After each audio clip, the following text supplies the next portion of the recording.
একটা গ্লাস ভরে নিয়েছি।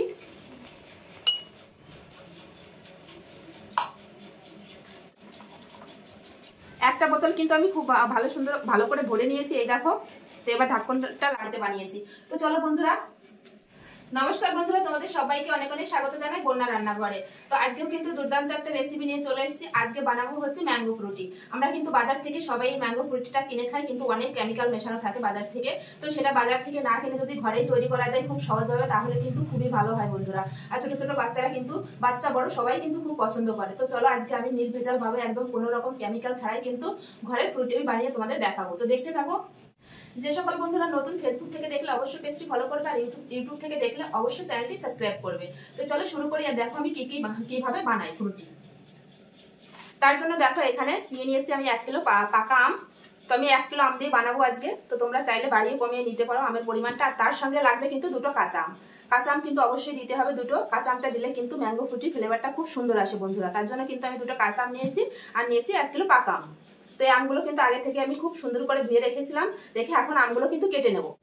প্রথমে কিন্তু এই পাকা আমগুলো আগে কেটে নেব খোসা ছাড়িয়ে। তো এইভাবে কিন্তু আমটার খোসা প্রথমে ছাড়িয়ে নেব।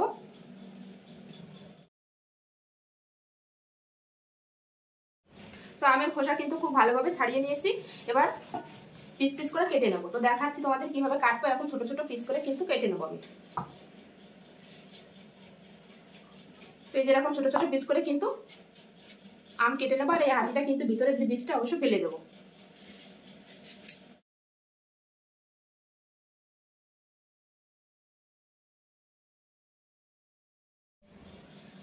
তো এই যে আটির গায়ে যেটুকু লেগে আছে এভাবে কিন্তু ছোট ছোট করে কেটে নেবো। একটা আম কিন্তু সুন্দরভাবে আমি কেটে নিয়েছি। একইভাবে কিন্তু সব আমগুলো কেটে নেবো। প্রথমে পাকাগুলো কাটবো, তারপরে কিন্তু এই কাঁচাটা কাটবো। তো এইভাবে একইভাবে কেটে নেবো। এটাও পাকা আমগুলো কিন্তু আমি খুব সুন্দর করে কেটে নিয়েছি। এখন আমি এই কাঁচা 2টো আম কেটে নেবো। এটা কিন্তু একদম কাঁচা না, একটু আধ পাকা আছে। এই দেখো ঠিক এরকম।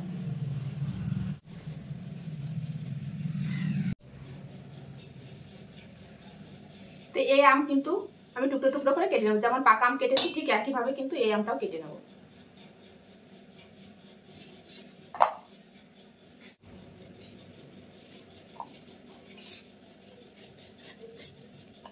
তো আর একটা আম ছিল, সেই আমটা কিন্তু একটু পেকে গেছে। তার জন্য কিন্তু আমি এরকম ছোট ছোট 2টো কাঁচা আম নিয়ে নিয়েছি।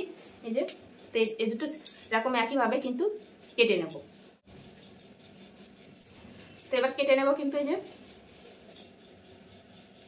আমগুলো কিন্তু খুব সুন্দর করে কেটে নিয়েছি। এই যে এখন আমি উনুন ধরিয়ে শুরু করব। গ্যাসের উপর কিন্তু একটা কড়াই বসিয়ে দিয়েছি। এবার কড়াইয়ের ভিতর দিয়ে দেবো জল। তো জলটা কিন্তু মাপ করে দেবে, তাহলে কিন্তু ফ্রুটিটা খুব ভালো হবে। তো আমি এই বাটি 2 বাটি জল দিয়ে দেবো। আম অনুযায়ী কিন্তু জলটা দেবে। এবার এই জলের ভিতর যে কাঁচা আমগুলো কেটে রেখেছিলাম, সেই কাঁচা আমগুলো কিন্তু আমি দিয়ে দেবো। দিয়ে একটু সেদ্ধ করে নেব। কাঁচা আমগুলো দেওয়ার পরে কিন্তু আমি 2 থেকে 3 মিনিট যেভাবে জাল দিয়ে নিয়েছি। এখন যে পাকা আমটা কেটে রেখেছিলাম, পাকা আমগুলো কিন্তু দিয়ে দেবো একসঙ্গে। 2টো আমগুলো কিন্তু সেদ্ধ করে নেব। জলের পরিমাণটা ঠিক এরকম হবে। এর থেকে বেশি হলে কিন্তু তখন ফ্রুটিটা খেতে ভালো লাগবে না। আর বাজার থেকে আমরা ফ্রুটি কিনে খাই, অনেক কেমিক্যাল ভাজানো থাকে। তো এইভাবে একবার বানিয়ে দেখবে বন্ধুরা। তো এখন আমি এরকম একটা ঢাকা দিয়ে দেবো, দিয়ে সেদ্ধ করে নেব। আমগুলো কিন্তু এই যে ফুটছে। এবার দিয়ে দেবো চিনি। তো আমটা কিন্তু খুবই মিষ্টি আছে, তার জন্য কিন্তু এই পরিমাণে আমি চিনি দেবো। যদি একটু টক থাকে তাহলে চিনির পরিমাণটা একটু বাড়িয়ে দেবে। তো আমি দিয়ে দেবো চিনিটা।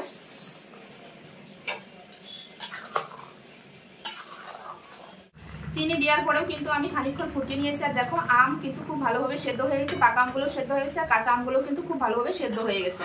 এখন কিন্তু এটা আমি নামিয়ে নেব। গ্যাস বন্ধ করে দিলাম। এই যে দিয়ে কিন্তু এখন গ্যাসের উপর থেকে নামিয়ে নেব। নামিয়ে কিন্তু একটু ঠান্ডা করে নিতে হবে। তো ঠান্ডা হওয়ার পরে ফিরে আসছি। আম কিন্তু খুব ভালোভাবে ঠান্ডা হয়ে গেছে। ঠান্ডা করার পরে কিন্তু এই কাজটা করবে। তো ঠান্ডা হয়ে গেছে। এখন একটা মিক্সি জার নিয়ে নিয়েছি। তো মিক্সি জারের ভিতর কিন্তু এই আমগুলো দিয়ে দেবো। পুরোপুরি ঠান্ডা হয়ে যাওয়ার পরেই কিন্তু এই কাজটা করবে। গরম অবস্থায় করলে কিন্তু তোমরা বেশি দিন রাখতে পারবে না। এটা কিন্তু ফ্রিজ ছাড়াই কিন্তু 1 থেকে 1.5 মাস ভালো থাকবে। এবার কিন্তু মিক্সিতে আমি ঘুরিয়ে নিয়ে আসবো। তো পেস্ট হওয়ার পরে তোমাদের দেখাবো যে কেমন হয়েছে। মিক্সিতে কিন্তু আমি একটা পেস্ট করে নিয়ে চলে এসেছি। এই দেখো কত সুন্দর হয়েছে। তো পেস্ট করার পরেও কিন্তু একটু গোটা গোটা ভাব থাকে। তার জন্য কিন্তু আমি একটা এই যে গামলার ভিতর কিন্তু এরকম একটা চাল নিয়েছি। এর ভিতর কিন্তু একটু সেঁকে নেব। এর ভিতর দিয়ে এই যে ছেঁকে নেব। আর দেখো কত সুন্দর হয়েছে বন্ধুরা।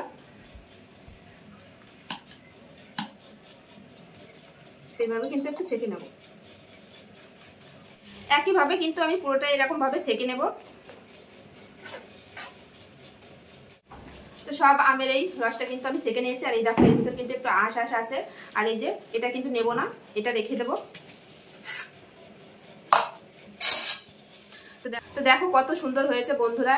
এই দেখো একদম কিন্তু কোনো রকম কেমিক্যাল ছাড়াই কিন্তু এই যে তৈরি করলাম হচ্ছে ম্যাঙ্গো ফ্রুটি। তো এখন কিন্তু এটা তোমরা ফ্রিজে রেখে যে সময় মন চায় কিন্তু তারপরে কিন্তু একটু জল মিশিয়ে তোমরা যে কোনো সময় কিন্তু খেতে পারবে। তো আমি এখন কিন্তু এর ভিতর দিয়ে দেবো অল্প অল্প করে জল, একদম কিন্তু বেশি দেওয়া যাবে না, অল্প অল্প করে জল দিয়ে মেশাতে থাকবো।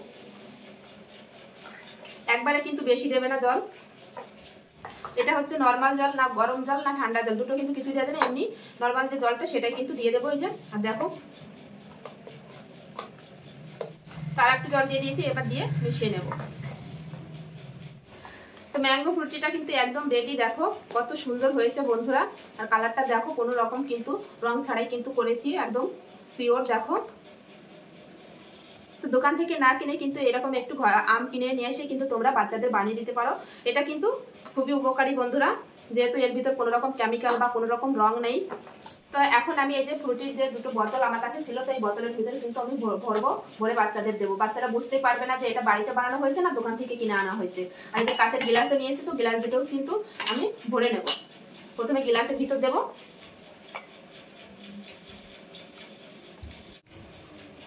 যে একটা গ্লাস ভরে নিয়েছি।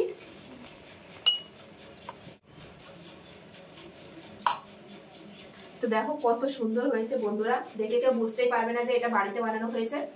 গ্লাস দুটো তো আমি ভরে নিয়েছি, এবার কিন্তু এই যে বোতলের ভিতর ভরে দেবো। বাচ্চারা কিন্তু খুব ভালোভাবে খেয়ে নেবে। তো আমার কাছে ঢালার কোনো নেই, আমি এই সরাসরি ভাবেই কিন্তু ঢেলে দেবো। একটা বোতল কিন্তু আমি খুব ভালো করে ভরে নিয়েছি, এই দেখো। তো এবার ঢাকনটা লাগিয়ে দেবো এই যে। আর কেউ দেখে কেউ বুঝতে পারবে না যে এটা বাড়িতে বানানো হয়েছে। দেখো বন্ধুরা কত সুন্দর হয়েছে। এরকম যদি বাচ্চাদের দেওয়া হয় বাচ্চারা বুঝতেই পারবে না, খুব সুন্দরভাবে কিন্তু খেয়ে নেবে এরকম। একইভাবে কিন্তু এই বোতলটার ভিতরে কিন্তু আমি ভরে নেব। তো দেখো আমি গ্লাসে আর বোতলে কিন্তু খুব সুন্দর করে ভরে নিয়েছি। আর দেখো দেখে কেউ বুঝতে পারবে যে এটা বাড়িতে বানানো হয়েছে। আর কত সুন্দর লাগছে বন্ধুরা দেখতে। মাত্র ঘরে থাকা উপকরণ দিয়ে কিন্তু তোমরা বানিয়ে নিতে পারবে। এই যে এখন কিন্তু আমের সিজন, পাকা আম কিন্তু প্রচুর পরিমাণে পাওয়া যাচ্ছে বন্ধুরা বাজারে। তো এখন আমের দামটাও কিন্তু একটু কম আছে। তো তোমরা এই আমের সিজনে কিন্তু এটা অবশ্যই বানিয়ে খেয়ে দেবো, খুবই ভালো লাগবে। তো বোতল নেবে না গ্লাস নেবে? দেখো আমার ছেলে মেয়ে বসে পড়েছে খাওয়ার জন্য, এরকম দেখে বোতল নেবে। দেখো দেখে কেউ বুঝতেই পারবে না যে এটা বাড়িতে বানানো হয়েছে না দোকান থেকে কিনে নিয়ে এসেছি। দেখো খেয়ে নাও, খুলে দিই।